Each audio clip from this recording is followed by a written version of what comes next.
Well, the project I'm working on right this moment, it's a collaboration with Queensland University of Technology in Brisbane in Australia, which is great, and I am hoping to get out there and present the results at some point. But we're looking at strategies cyclists use to increase their visibility on the roads.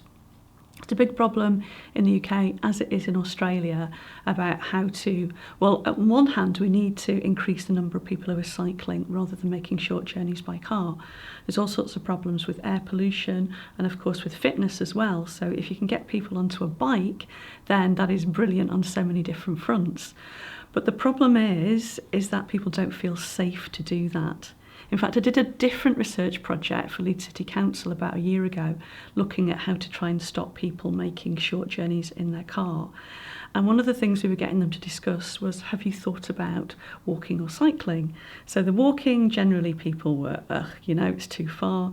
The cycling, most people in the research actually laughed out loud at the idea that they could get on a bike and cycle on the road. The perception very much was that it's just not safe to do that. So fears about safety puts an awful lot of people off cycling, but those cyclists that are out there on the roads, we're looking at how to make them safer, and looking at increasing visibility is a project I'm working on at the moment.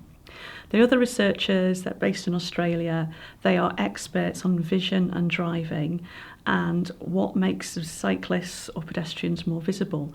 And they're looking at the concept of biomotion.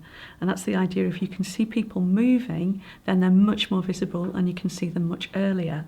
So that applies to cyclists or indeed runners or pedestrians, that if you put reflective strips on the movable joints, so that's the wrists, ankles, knees and elbows, they are much, much more visible at night.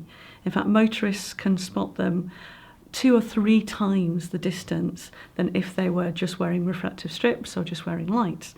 So it's really important that we can try and bring that to cyclists' awareness and get them to increase or change the strategies that they're using.